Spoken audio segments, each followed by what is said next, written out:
Imagine walking into a doctor's office in the early 20th century. You're feeling unwell, and you're expecting a checkup, maybe some medicine. Instead, you're offered a lobotomy, or perhaps you're advised to inhale cigarette smoke. For your asthma. Sounds insane, right? But not too long ago, these kinds of treatments were accepted as modern medicine. In the name of progress, convenience, and ignorance, the 20th century was home to some of the most bizarre and, frankly, horrifying medical practices. Let's peel back the curtain and reveal the 10 strangest medical practices that were shockingly normal in 20th century America. One of the most infamous medical horrors of the 20th century, the lobotomy. This procedure involved inserting a sharp instrument, often an actual ice pick, into the brain through the eye socket.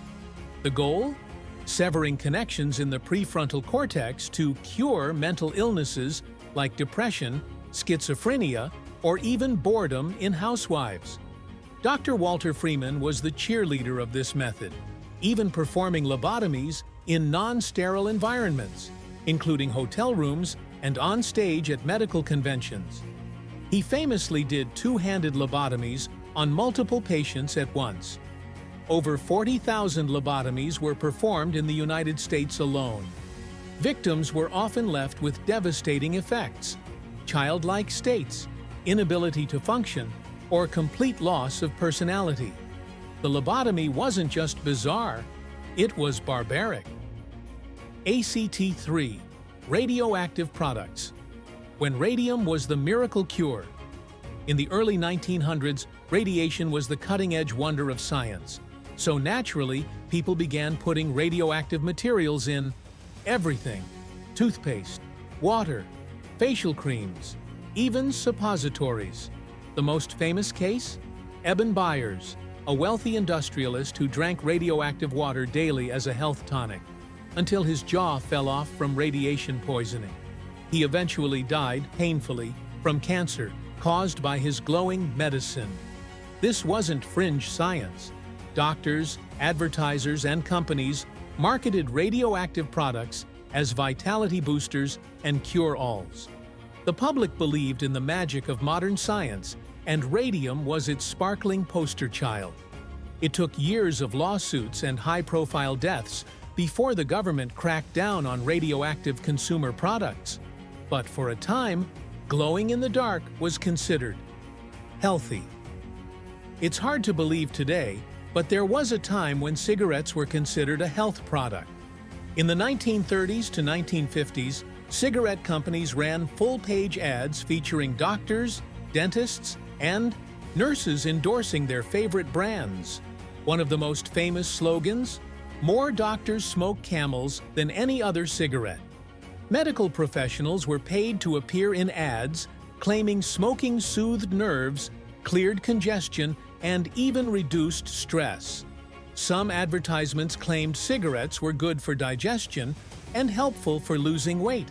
Even children were used in the imagery, sitting beside puffing parents, reinforcing that cigarettes were a part of a healthy, modern lifestyle. Of course, the truth was being buried by tobacco-funded research. As science slowly exposed the deadly connection between smoking and lung cancer, heart disease, and a host of other problems, these endorsements faded. But for decades, lighting up was more than a habit. It was a doctor's advice. Electroconvulsive therapy, or ECT, sounds like something from a horror movie. But for much of the 20th century, it was a routine treatment for mental illness. Patients suffering from depression, anxiety, or psychosis were strapped down and subjected to electric shocks that induced full-body seizures. The goal was to reset the brain, much like rebooting a malfunctioning machine.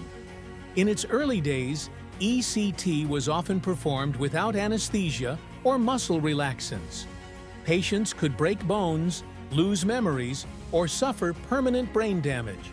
It was terrifying, violent, and often done against the patient's will. Despite its dark history, ECT has evolved and is still used today in very specific medical settings, with far more caution. But the brutal early version of this therapy left emotional and physical scars on tens of thousands of patients. The ice pick that erased personalities of all the medical horrors of the 20th century, few are as chilling as the lobotomy.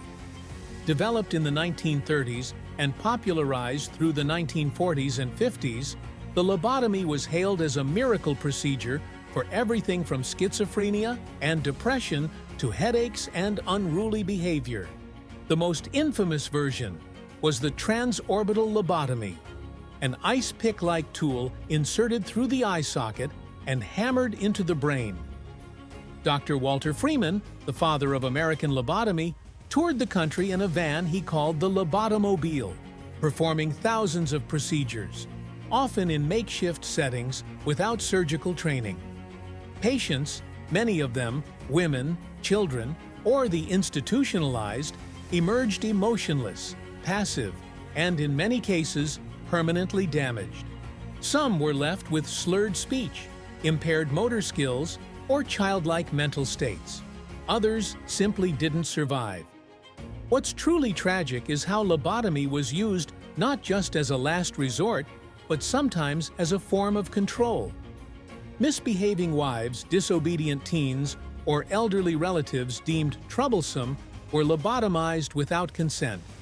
By the 1960s, the procedure fell out of favor as antipsychotic drugs emerged.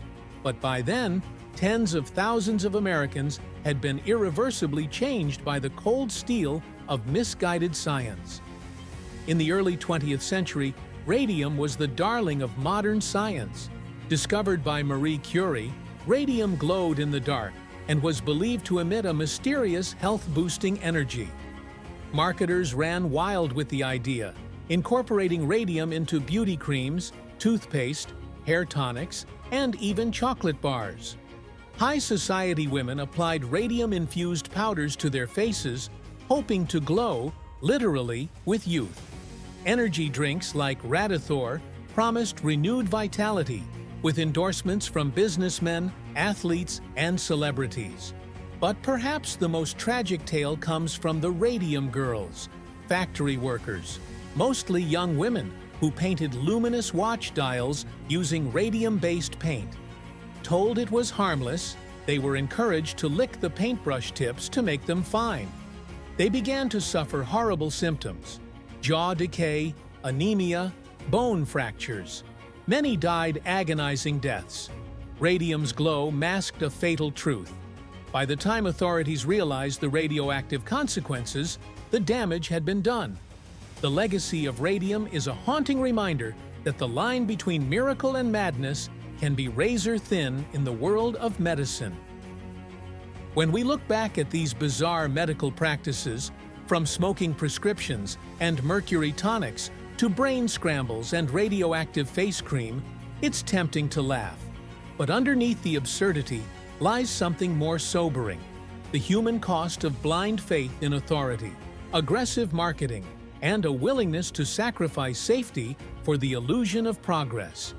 These weren't ancient rituals or medieval experiments. These were modern, institutionalized practices, endorsed by experts and embraced by society. It begs the question, what are we doing today that future generations will look back on with the same horror? Because if history teaches us anything, it's that normal doesn't always mean safe. And sometimes, the greatest dangers come dressed in the white coat of trust,